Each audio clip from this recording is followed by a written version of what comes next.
When you hear the name Mario Balotelli, what words first spring to mind? Crazy? Wasted talent? Mental? There's many words to describe Mario Balotelli, but in my opinion, he's probably the most misunderstood footballer in the world. He has had his fair share of controversies, like when he blew up his own bathroom and house, but he's also had many heartwarming moments, like when he stopped a young lad from getting bullied at school. But one thing's for certain, I guarantee once you've watched this full video, your opinion on Mario Balotelli will change. Mario broke through at the tender age of 15 at home club Lumense, and it wasn't long before the big boys took notice of this immense talent breaking through. Mario had pace, skill, tenacity and strength, and by all accounts had all the attributes to take himself right to the very top. After a failed trial at Barcelona, Mario ended up signing for Inter Milan. At the time, they were the best club in Italy. He made his debut in the Serie A at the age of 17 and gained worldwide attention when he scored 2 goals in the quarter-final of the Coppa Italia against Juventus. However, this is unfortunately where our story starts to take a dark turn. Mario experienced racism throughout his time at Inter Milan. In a 1-1 draw with Juventus, unfortunately, Mario experienced his first bit of racism in Milan. And unfortunately, this isn't the first time we're going to talk about this topic. This 2009 season was also where the cracks started to show for Mario. Jose Mourinho is a notorious name in football, and he created one of the best sides ever at Inter Milan during this season. But halfway through the season, Jose Mourinho dropped Balotelli to the reserve. Mourinho had accused Balotelli of not training hard enough and was quoted saying this: "As far as I'm concerned, a young boy like him cannot allow himself to train less than players like Figo and Cordoba." Mario and Jose continued to clash, and it reached its peak on the eve of the Champions League round of 16 versus Chelsea. Mario was not called to the squad following a clash that had happened between the pair earlier in the week, so he didn't travel down to London. However, this time that he clashed with Mourinho, it was completely different,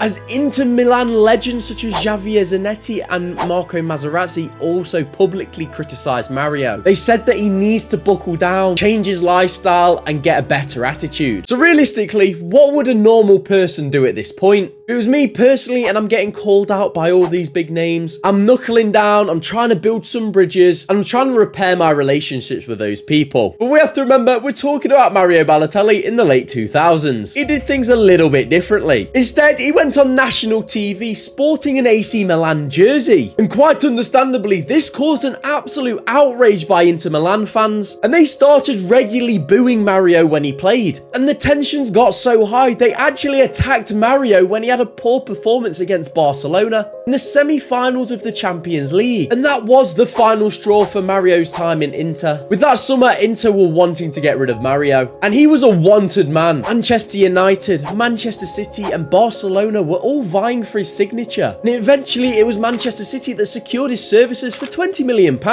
Mario was linking up with former manager Roberto Mancini, who also gave him his debut at Inter, but unfortunately life started off really tough for him. He was ruled out with a meniscus injury for the first few weeks of the season, but he came back and he scored 6 goals in the Premier League that season.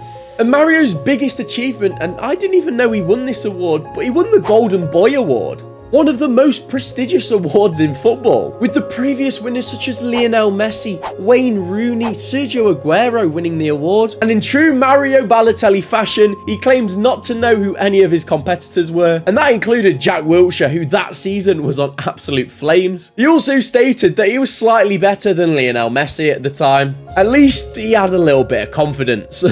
The first time Mario hit the news for the wrong reasons was in 2011. Mario Balotelli and fireworks, a match made not in heaven. In October of 2011, Balotelli's house was set on fire, causing over £400,000 worth of damage. Mario was hosting a party and was setting off fireworks in his bathroom. I honestly cannot believe this. He then later became the face of fire safety at Man City. I just find that a bit funny. So his off-the-pitch antics weren't good, but on the pitch, he missed 11 games due to suspension in the 2010-11 season. But he did score a lot of goals and he got 1 assist. Can you guess what that assist was? If you don't get it, you've got to subscribe and like the video. I'm just going to say 3 words. It's Balotelli. Aguero!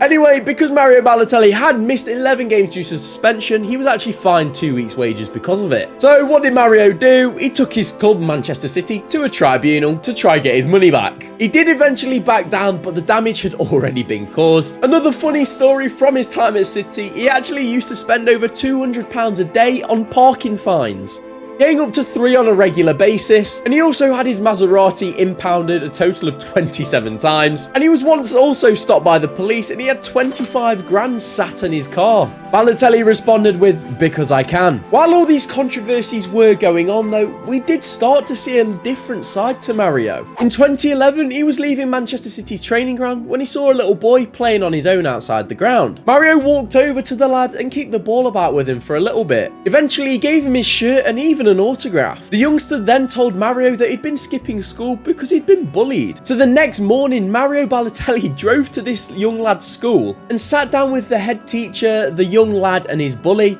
and got them to talk it out and resolve their issues. You may also remember the Why Always Me celebration, an absolutely iconic celebration and one of my personal favourite moments of Mario Balotelli's career. Well, what you might not know about that celebration was it was actually dedicated to a young lad called Joshua. Unfortunately, Joshua died after a long battle with cancer, and so Mario dedicated that celebration to Josh. Also, after this event, Mario donated £1 million to the hospital and also visited the other children on the ward on numerous occasions. Mario then returned to Italy in 2013, but this time for arch rivals AC Milan. Unfortunately, the problems that he had in Italy before were carrying on. Mario was getting racially abused wherever he went, and in 2014, the Napoli fans racially abused him so hard that he started crying on the bench and hiding his face. And honestly, watching these videos, it's actually really sad. I feel really bad for him. Unfortunately, as I said earlier, he received racism at pretty much every game that he played in. And even more unfortunately, these problems are still in today's game, especially in Italy. You only have to look at players like Lukaku and Osimhen as examples there. To combat this, Mario wore a Stop Racism shirt during his time at Nice. He also used this platform to show his support for the migrants. He also had a stint at Liverpool which went horrifically wrong between AC Milan and Nice. After Nice, he went to arch rivals Marseille, took one of the coolest celebrations ever, taking a fan's phone and taking a photo of the goal he's just scored as the celebration. I swear, Mario Balotelli and celebrations, match made in heaven right there. He then went to his hometown club of Brescia on a free transfer, paid for minimum wages, but unfortunately they got relegated. He then went to Serie B side Monza on a 7-month contract. Adana Demirspor twice, where he had an unbelievable time the first time round, scoring over 20 goals. And he also had FC Sion in Switzerland, but he had his contract terminated there as well. He never really stayed at a club for more than 1 or 2 years in his career. Trouble has always seemed to follow Mario wherever he's been, but this was mainly due to his career carrying a bad reputation for the talented striker. But unfortunately, Mario's been targeted by racists and the media, therefore making him the most misunderstood footballer in the world. Comment down below if your opinion of Mario has changed. Check out the unknown secrets behind Brighton's success here. Make sure you like and subscribe to the channel if you are new, and I'll see you lads later. Peace.